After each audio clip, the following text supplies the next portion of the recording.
أن محمدا عبده ورسوله أما بعد فإن خير الحديث كتاب الله وخير الهدي هدي محمد صلى الله عليه وسلم وشر الأمور محدثاتها وكل محدثة بدعة وكل بدعة ضلالة وكل ضلالة في النار فأعوذ بالله من الشيطان الرجيم بسم الله الرحمن الرحيم إن الذين كفروا من أهل الكتاب والمشركين في نار جهنم خالدين فيها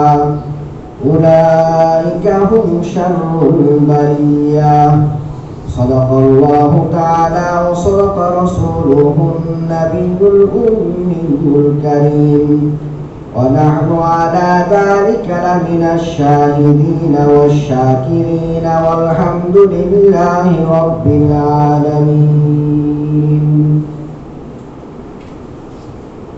معزز ومحترم মুসল্লিয়ান কিরাম দিগার মুরব্বিয়ান ইজাম বিভিন্ন জায়গা থেকে আগত ইসলাম প্রিয় ভাই ও বন্ধুগণ মা ও বোনগণ আমরা আল্লাহ সুবহানাহু ওয়া তাআলার মহান দরবারে শুকরিয়া আদায় করি যার অশেষ মেহেরবানিতে প্রতি জুমার মতো আজকেও জুমার সালাত আদায় করার উদ্দেশ্যে মসজিদে আসতে পেরেছি সেই জন্য বলি আলহামদুলিল্লাহ। সম্মানিত মুসল্লিয়ান, আজকের খুতবাতুল জুমার আলোচ্য বিষয় হলো সবচেয়ে নিকৃষ্ট মানুষদের পরিচয়। আমরা জানি আল্লাহ রাব্বুল আলামিন যত সৃষ্টি করেছেন, যত সৃষ্ট জীব আছে, সকল সৃষ্ট জীবের মধ্যে আদম সন্তানদেরকে উদ্দেশ্য করে আল্লাহ সুবহানাহু ওয়া তাআলা বলেন ওয়ালাকাদ কাররামনা বানি আদম, আমি বনি আদমদেরকে ফিল বাররি ওয়াল বাহর, জল এবং স্থলে, স্থলভাগে এবং পানিতে, অর্থাৎ সকল সৃষ্ট জীবের মধ্যে আমি আদম সন্তানদেরকে সবচেয়ে বেশি সম্মানিত করেছি। এই আয়াতের ভিত্তিতে সূরা ইসরা, এই আয়াতের ভিত্তিতে আমরা বলে থাকি মানব জাতি হলো আশরাফুল মাখলুকাত, সৃষ্টির সেরা জীব।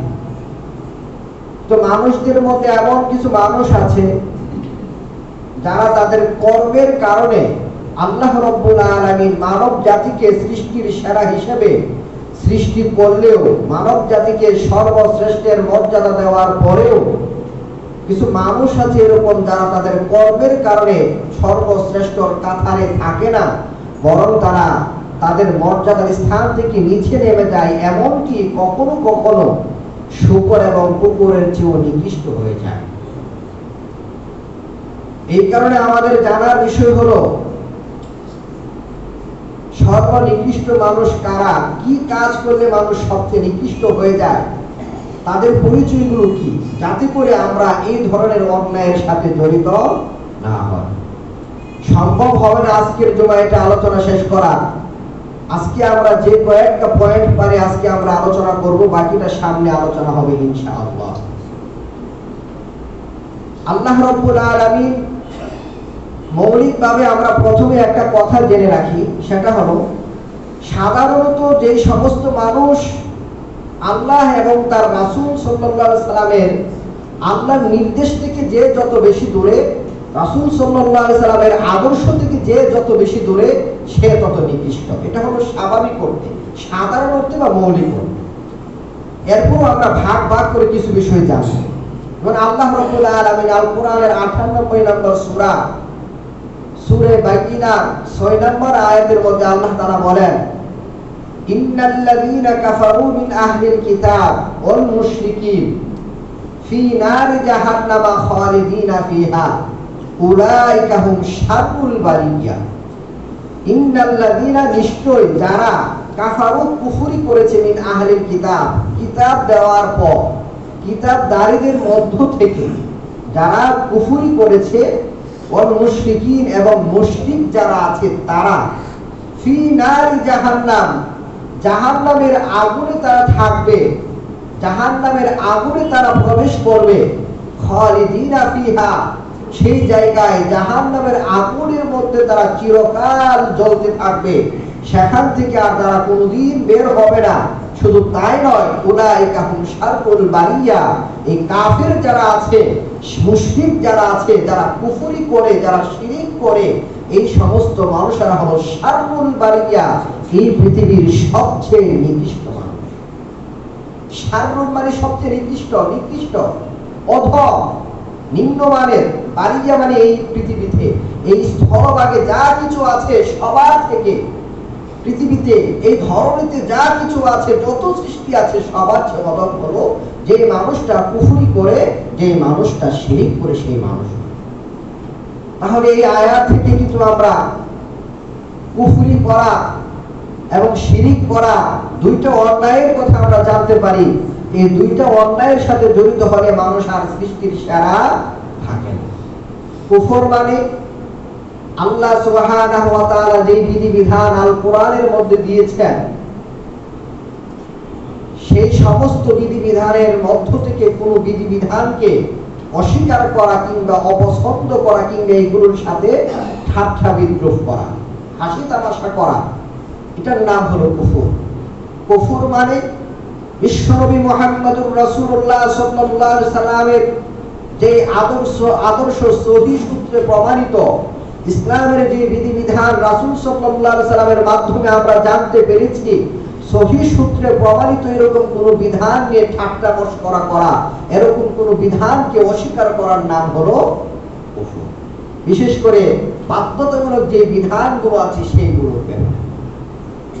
অথচ আজকে কিন্তু সমাজে এরকম বহু বিষয় আছে, ইসলামী বিধানটা দেওয়ার পরেও সমাজের মানুষ সেটাকে, সমাজের সব শ্রেণীর মানুষ সেটাকে মানতে পারে না। অনেক বিধান এরকম আছে, আপনি কোরআন হাদিস দিয়ে বিচার ফায়সালা করার কথা বলেন, দেখবেন অনেকেই বিষয়টা মানবে না। বিভিন্ন অন্যায়ের শাস্তি কোরআন হাদিস ইসলামী শরীয়তে কি নির্ধারণ করে দেওয়া আছে সেটা আপনি উল্লেখ করেন, দেখবেন অনেক মানুষই বলবে এটা মধ্যযুগীয় আইন, মধ্যযুগীয় জীবন ব্যবস্থা, এই যুগে এটা সংস্কার প্রয়োজন, অপছন্দ করে মেনে নিতে পারে না। তার নারীদের ব্যাপারে পর্দার আলোচনা ভালোভাবে করলে অনেকেই সেটা মানতে পারে না। নারী পুরুষের সম্পত্তির ব্যাপারে কোরআন সুন্নাহ ভিত্তিক আলোচনা করলে অনেকেই সেটাকে মেনে নিতে পারে না। অনেক মানুষ আছে সেটাকে অপছন্দ করে। এরকম ভাবে ইসলামের অনেক বিষয় আছে। আমরা একাধিক বিয়ের ব্যাপারেও বলেছিলাম, একাধিক বিয়ে করলে তো মুসলমান একজন মুসলমান আর একজন মুসলমানকে দেখতে পারে না, তার চোখ খারাপ, তার নজর ভালো না, এই ধরনের মন্তব্য পর্যন্ত করে। এগুলো করা মানে কুফরি করা, এগুলো করা মানে আল্লাহর বিধানের সাথে ঠাট্টা মশকরা করা, অস্বীকার করা, এগুলোর নাম হলো কুফর। আবার মানুষ আমলগত কুফরিও করে। আমলগত কুফরি যেরকম 5 ওয়াক্ত দৈনিক 5 ওয়াক্ত ফরজ সালাত আদায় করা প্রত্যেকটা মানুষের জন্য বাধ্যতামূলক। যতক্ষণ তার জ্ঞান থাকবে ততক্ষণ পর্যন্ত তার উপরে বাধ্যতামূলক। দাঁড়িয়ে ক্ষমতাবান না হলে বসে তাকে সালাত আদায় করতে হবে। বসে বসে সালাত আদায় করার সক্ষমতা না থাকলে তাকে শুয়ে ইশারার মাধ্যমে সালাত আদায় করতে হবে। ওযু করার ক্ষমতা না থাকলে তায়াম্মুমের মাধ্যমে করতে হবে। তায়াম্মুম করার ক্ষমতা নাই, বিনা ওযু তায়াম্মুমে তাকে সালাতে অংশগ্রহণ করতে হবে। কিবলামুখী হওয়ার ক্ষমতা নাই, যেই দিকে আছে সেই দিকে ফিরে তাকে সালাত আদায় করতে হবে। এরকম গুরুত্বপূর্ণ একটা বিধান, যে বিধানের ব্যাপারে রাসূল সাল্লাল্লাহু আলাইহি ওয়াসাল্লাম বলেছেন, কেউ যদি ইচ্ছাকৃতভাবে সালাত বর্জন করে সে কুফরি করে, আমলগত কুফরি। যে মানুষ সালাত আদায় করে না, যে মানুষ সালাতকে একাধারে বর্জন করতেই থাকে, সেই মানুষটা কিন্তু সর্বশ্রেষ্ঠের ভিতরে আর থাকে না, কারণ সে কুফরির সাথে জড়িত হয়ে গেছে। আর যে মানুষটা কুফরির সাথে জড়িত হয় সেই মানুষটাকে আল্লাহ বলেছেন শাররুল বারিয়া, পৃথিবীর সর্বনিকৃষ্ট মানুষ, পৃথিবীর সবচেয়ে অধম, সবচেয়ে নিকৃষ্ট, তার চেয়ে নিকৃষ্ট আর কেউ নেই। ওয়াল মুশরিকিন, যারা মুশরিক আছে, যারা শিরিক করে তাদেরকে বলা হয় মুশরিক। শিরিক মানে শিরিক মানে হলো মহান আল্লাহ সুবহানাহু ওয়া তাআলার সাথে সম্পর্কিত যে বিষয়গুলো আছে, আল্লাহর রুবুবিয়্যাত, আল্লাহর উলুহিয়্যাত, আল্লাহর আসমা ও সিফাত, সহজ ভাষায় আমরা বলতে পারি আল্লাহর ক্ষমতা, আল্লাহর অধিকার, আল্লাহর নাম এবং গুণ। আল্লাহর অধিকার মানে ইবাদত পাওয়ার অধিকার রাখেন একমাত্র আল্লাহ, ইবাদত পাওয়ার অধিকার হলো একমাত্র আল্লাহ, এটা আল্লাহর অধিকার।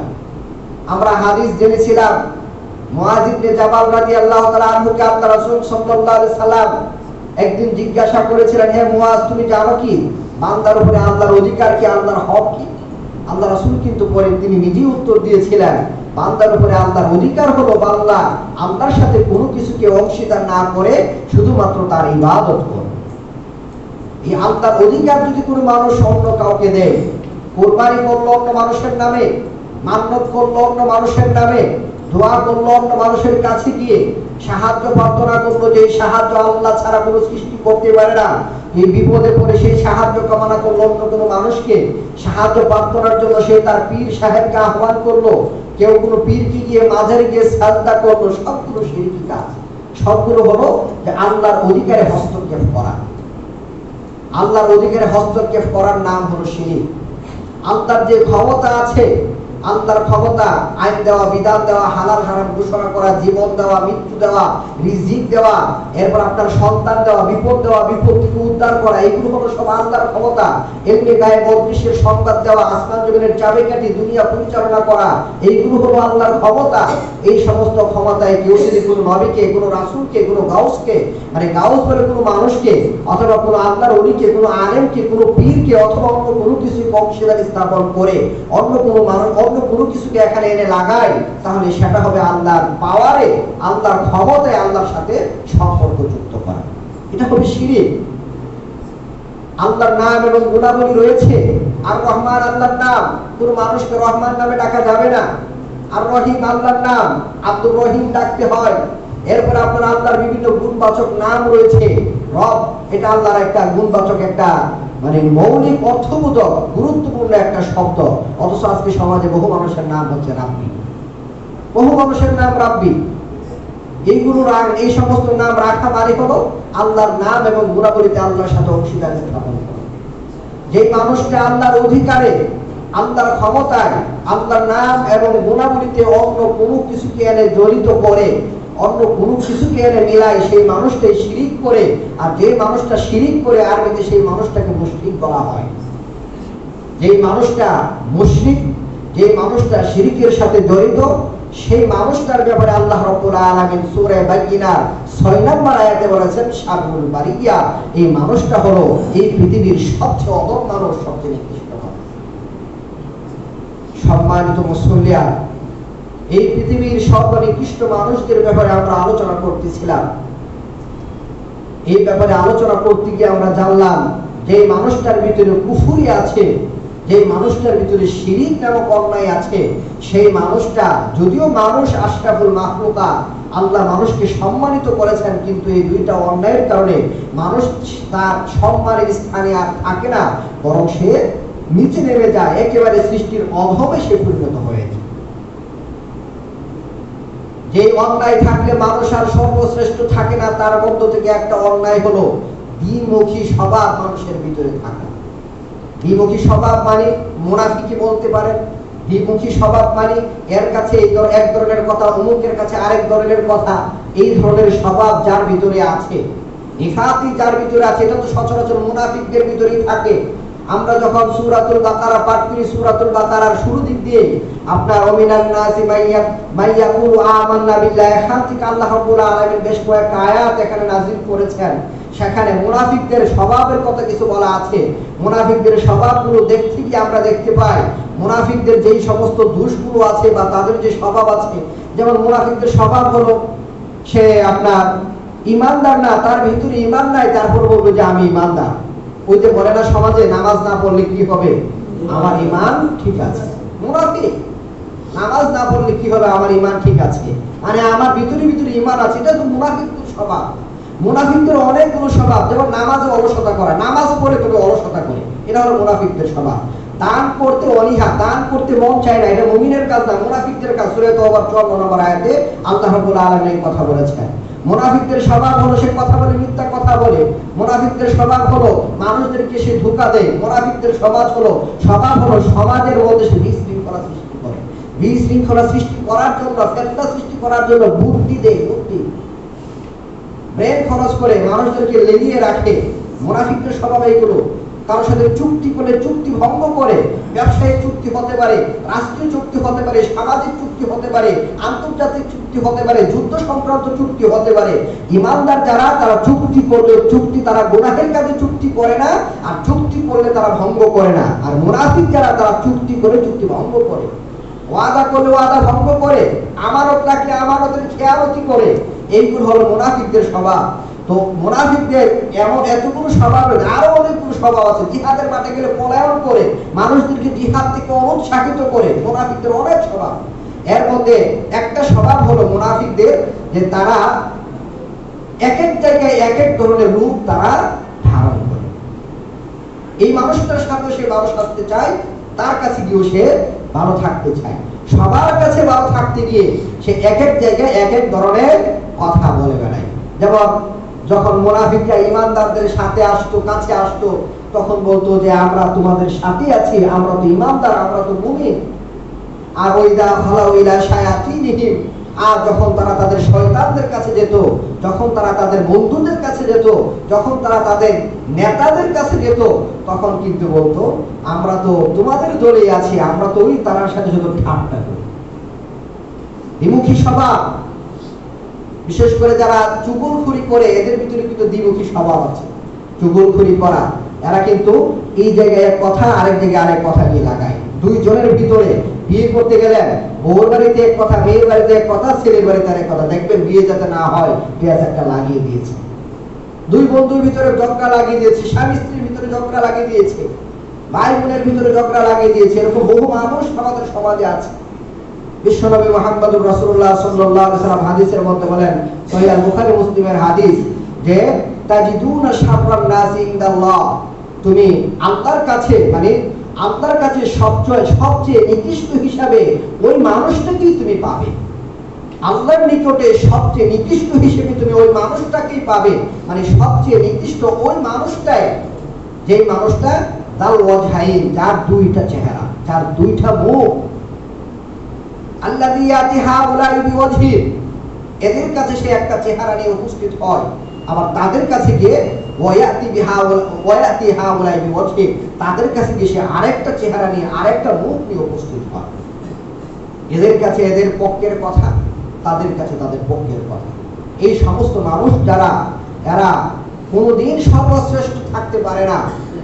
এই সমস্ত মানুষদের ব্যাপারে বিশ্বনবী মুহাম্মদুর রাসূলুল্লাহ সাল্লাল্লাহু আলাইহি ওয়াসাল্লাম ঘোষণা দিয়ে দিয়েছেন, এই সমস্ত মানুষেরা হলো পৃথিবীর সর্বনিকৃষ্ট মানুষ। সম্মানিত মুসলিয়ান, বিষয়গুলো নিয়ে আমাদেরকে ভাবতে হবে। আমার মনে হয় এই স্বভাব আমাদের অনেকের ভিতরে আছে। এই স্বভাবগুলো মনে হয় আমাদের অনেকের ভিতরে আছে, থাকলে এখনই শুধরাতে হবে। যদি আপনি না শুধরান, তাহলে কিন্তু আল্লাহ সুবহানাহু ওয়া তাআলার দরবারে গিয়ে আপনি আল্লাহর দয়া পাবেন না।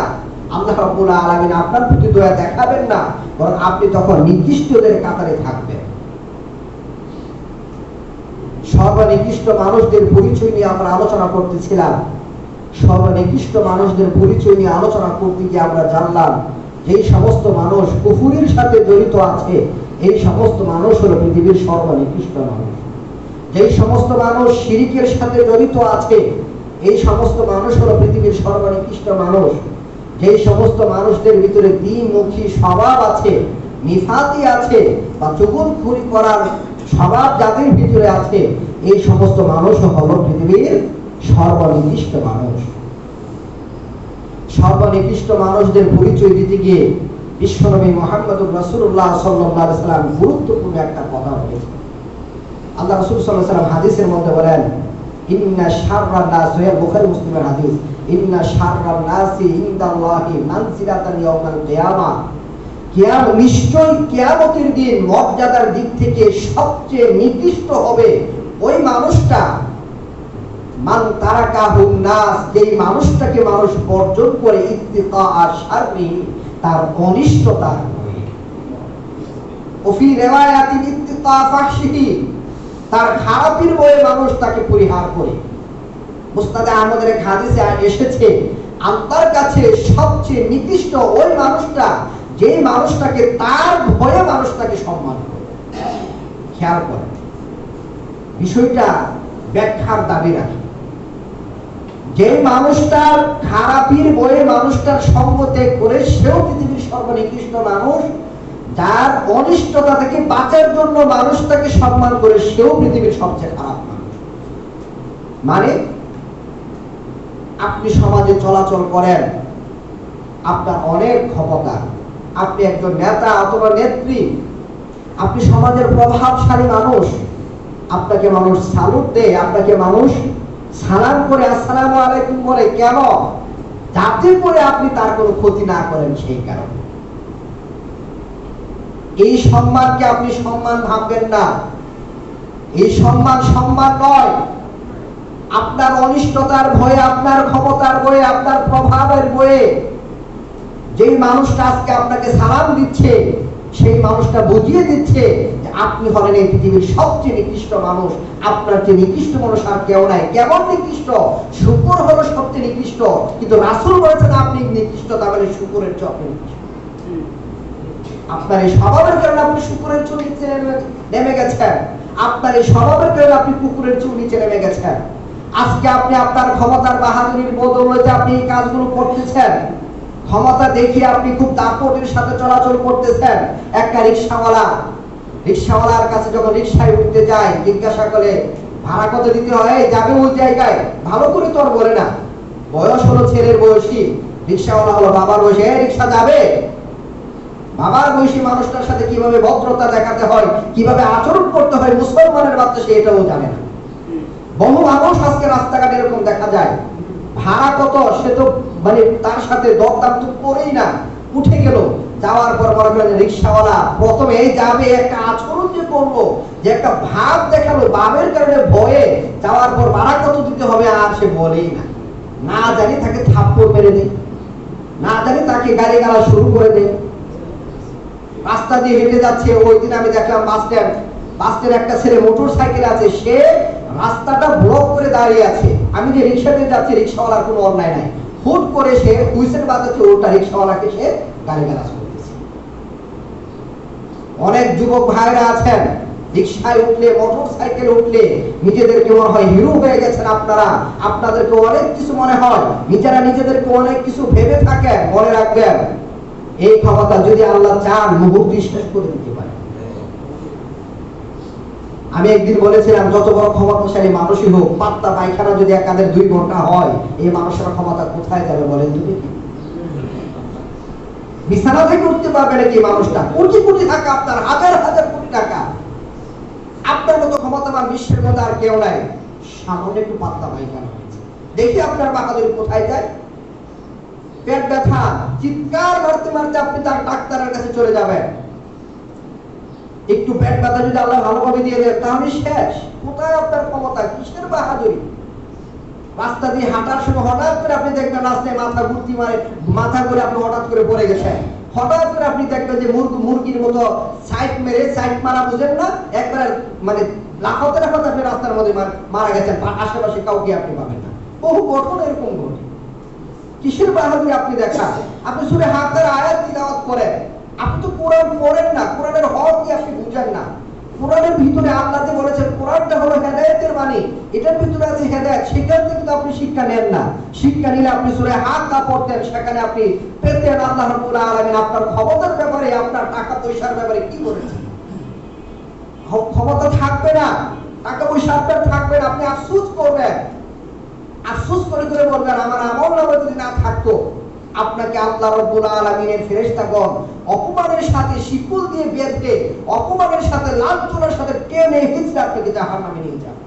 কোথায় থাকবে আপনার ক্ষমতা? অতএব সম্মানিত মুসল্লিয়া, যেই মানুষটাকে মানুষ সালাম দেয় তার অনিষ্ট থেকে বাঁচার জন্য, তার খারাপি থেকে বাঁচার জন্য, যেই মানুষটাকে মানুষ সম্মান করে, সেই মানুষটাও পৃথিবীর সর্বনিকৃষ্ট মানুষ। মানুষ যদি আপনাকে ভালোবেসে আপনাকে সম্মান দেয়, আপনি বলেন ভালো মানুষ, আল্লাহ রাসূল সাল্লাল্লাহু আলাইহি ওয়াসাল্লাম একটা হাদিসে বলেছেন, যার প্রতিবেশী যার ভালোর ব্যাপারে সাক্ষী দেয় সেই হলো পৃথিবীর ভালো মানুষ। আপনি যে মানুষটার সাথে চলেন, বিশেষ করে বিবাহিত ভাইদের জন্য স্ত্রীগণ, স্ত্রীদের জন্য স্বামীগণ, আবার আপনার কাছের বন্ধু, একজন মহিলার কাছের বান্ধবী, আপনার আমার প্রতিবেশী, আপনি আমি যাদের সাথে কর্মক্ষেত্রে কর্ম করি, তারা মানে আমার আপনার চারপাশে যারা সব সময় থাকে, এরা যদি আপনার ব্যাপারে আমার ব্যাপারে যদি তারা এই সাক্ষ্য দেয়, তাদের ধারণাটা যদি এরকম থাকে যে আপনি একজন ভালো মানুষ, আমি একজন ভালো মানুষ, তাহলে সত্যি আপনি একজন ভালো মানুষ। আপনি কেমন প্রকৃতির মানুষ আপনার কাছের মানুষ সেটা বোঝে, দূরের মানুষ কিন্তু সেটা সহজে বোঝে না। তো যেই মানুষটাকে মানুষ সম্মান দেয় তার অনিষ্টতা থেকে, তার খারাপ দিকে বাঁচার জন্য, সেই মানুষটা কিন্তু ভালো মানুষ না। রাসূল সাল্লাল্লাহু আলাইহি ওয়াসাল্লামের ভাষায় সেই মানুষটা হলো খারাপ মানুষ। আবার যেই মানুষটা থেকে মানুষ দূরে থাকে তার খারাপ থেকে বাঁচার জন্য, একটা হলো খারাপ থেকে বাঁচার জন্য সম্মান করে, আর একটা হলো তার কাছেই ভিড়ে না। আপনি এমন কড়া মেজাজের মানুষ, প্রয়োজন হলেও আপনার কাছে কেউ এসে সহজে কথা বলতে চায় না, এটা কিন্তু ভালো না। কোমলতা ইসলাম পছন্দ করে। সূরা আল ইমরানের মধ্যে আল্লাহ রাব্বুল আলামিন বলেছেন, লাউ কুনতা ফাদ্দাল গালিযাল কলবি লান ফাদ্দু মিন হাওলিক। হে রাসূল, আপনি যদি রুক্ষ স্বভাবের হতেন, আপনি যদি কঠোর ভাষায় কথা বলতেন, কঠোর স্বভাবের হতেন, তাহলে যে মক্কার যে মানুষগুলো আছে, মদিনার যে মানুষগুলো আছে, যে মানুষগুলোকে আপনি আপনার আশেপাশে দেখতেছেন, এদের কাউকে আপনি আপনার আশেপাশে পেতেন না, আশেপাশে পেতেন না। রাসূল সাল্লাল্লাহু আলাইহি ওয়াসাল্লাম একদিন বসা, রাসূল সাল্লাল্লাহু আলাইহি ওয়াসাল্লামের সাথে তার প্রিয়তমা স্ত্রী আয়েশা সিদ্দিকা রাদিয়াল্লাহু তাআলা আনহা বসা, পাশাপাশি আছেন কয়েকজন ইহুদি রাসূল সাল্লাল্লাহু আলাইহি ওয়াসাল্লামের সাথে সাক্ষাৎ করার জন্য আসলো। আসার পর নিয়ম হলো সাক্ষাৎ হলে সালাম দিতে হয়। রাসূল সাল্লাল্লাহু আলাইহি ওয়াসাল্লামকে তারা সালাম দিচ্ছেন। সালাম হলো আসসালামু আলাইকুম ওয়া রাহমাতুল্লাহ। যদি ওরা আসসালামু আলাইকুম, আসসালামু আলাইকুম এরকম বলেন, এটা আসলে ঠিক না। আসসালামু আলাইকুম, আসসালামু আলাইকুম এরকম, আসসালামু আলাইকুম এটা হলো সালাম, আপনার উপরে শান্তি বর্ষিত হোক। ইহুদি এসে রাসূল সাল্লাল্লাহু আলাইহি ওয়াসাল্লামকে সালাম দিতে, আসসালামু আলাইকুম। আসসালামু আলাইকুম মানে কি? তোমার মরণ হোক। সালাম মানে মরণ, এটা কি দোয়া? আসসালাম মানে শান্তি বর্ষিত হোক, আর সালাম মানে মরণ হোক, তার এটা কি দোয়া হলো? বলেন, এটা কি সালাম মানে শান্তি বর্ষণের জন্য দোয়া হলো? সালামই হলো না, বদদোয়া হলো। আসসালামু আলাইকুম তোমার মরণ হোক। রাসূল সাল্লাল্লাহু আলাইহি সাল্লাম শুধু বললেন ওয়া আলাইকুম, আমার জন্য যেটা তোমাদের জন্য সেটা। শেষ, উত্তর শেষ, সহজ। ওয়া আলাইকুম। রাসূল সাল্লাল্লাহু আলাইহি সাল্লাম কিন্তু এর চেয়ে বেশি কিছু বলেন নাই। কিন্তু প্রিয়তম স্বামী বিশ্ব নবী মুহাম্মদুর রাসূলুল্লাহ সাল্লাল্লাহু আলাইহি সাল্লামের ব্যাপারে এমন স্পর্ধা, তাকে বলেন আপনার মরণ হোক, আয়েশা রাদিয়াল্লাহু তাআলা আনহা সহ্য করতে পারেন নাই।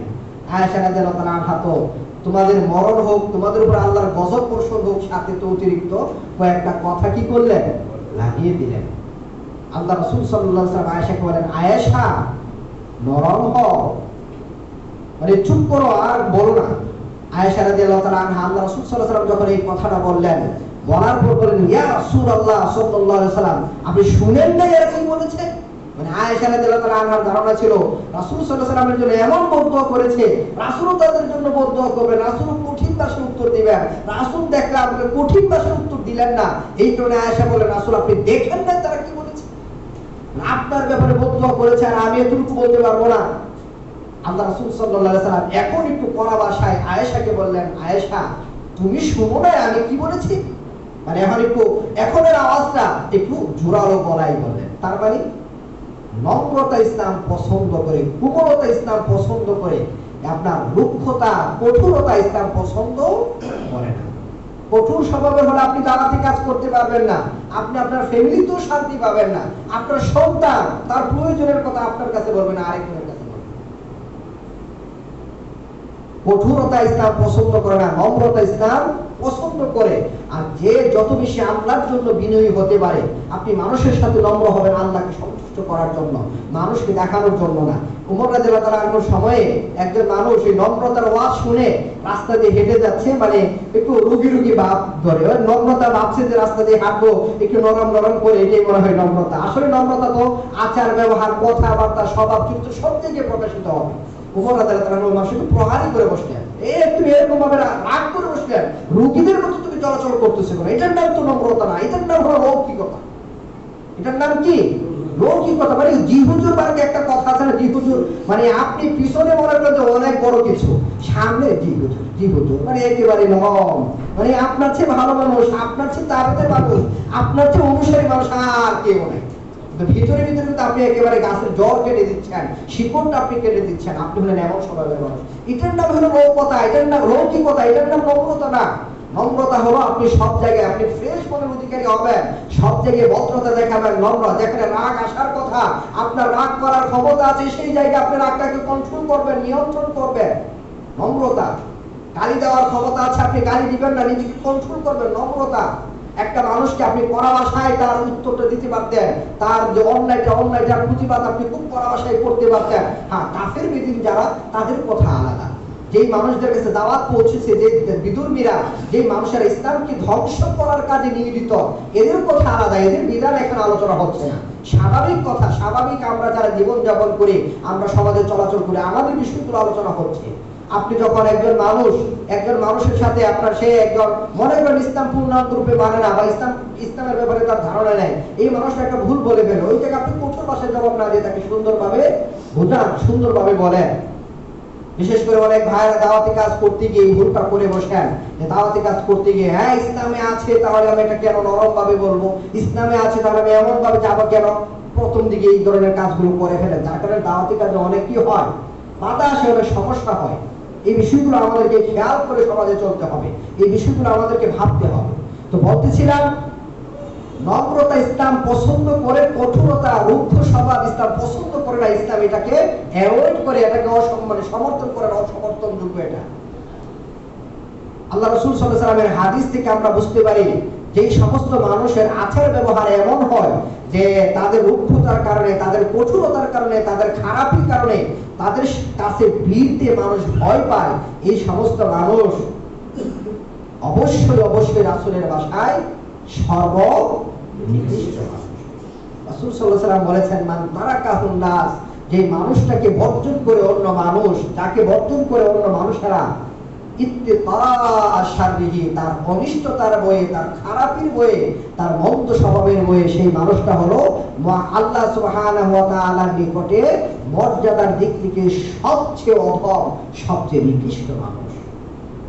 সম্মানিত মুসল্লিয়ান, আমাদের আজকের খুতবাতুল জুমার আলোচ্য বিষয় ছিল সর্বনিকৃষ্ট মানুষদের পরিচয় বা তাদের স্বভাব। এই নিয়ে আলোচনা করতে গিয়ে আমরা আল কোরআনের সূরা বাইয়িনা 6 নম্বর আয়াতের মাধ্যমে আমরা জানলাম যে যেই মানুষের ভিতরে কুফরি আছে, সেই মানুষটা হলো সবচেয়ে নিকৃষ্ট মানুষ। যেই মানুষটার ভিতরে শিরিক নামক অন্যায়টা আছে, সেই মানুষটা হলো সবচেয়ে নিকৃষ্ট মানুষ। রাসূল সাল্লাল্লাহু আলাইহি ওয়াসাল্লামের হাদিসের মাধ্যমে আমরা জানতে পারলাম, যে মানুষটার ভিতরে দ্বিমুখী স্বভাব আছে, কপটতা আছে, দুই ধরনের স্বভাব, একদিকে একরকম আরেক দিকে অন্যরকম, এই ধরনের স্বভাব আছে, তারা হলো সর্বনিকৃষ্ট মানুষ। আরেকটা বিষয় জানলাম, যে মানুষটাকে মানুষ সম্মান করে, অথবা যে মানুষটাকে মানুষ তার অনিষ্ট থেকে, তার ক্ষতি থেকে, তার জুলুম অত্যাচার থেকে বাঁচার জন্য তার সাথে সঙ্গ দেয় না, এই ধরনের মানুষ যারা আছে তারাও হলো পৃথিবীর সর্বনিকৃষ্ট মানুষ। ইনশাআল্লাহ আগামী দিনে আমরা আরো কয়েকটা শ্রেণীর কথা বলার চেষ্টা করব। আল্লাহ রাব্বুল আলামিন আমাদের সবাইকে সর্বনিকৃষ্ট মানুষদের যে কয়েকটা গুণের কথা বা স্বভাবের কথা আমরা জানলাম, এই ধরনের স্বভাবগুলো বর্জন করা কারো ভিতরে থাকলে আমরা যাতে অচিরেই সেগুলো থেকে বের হয়ে আসতে পারি, সেই তৌফিক আমাদের সবাইকে দান করুন। আমিন।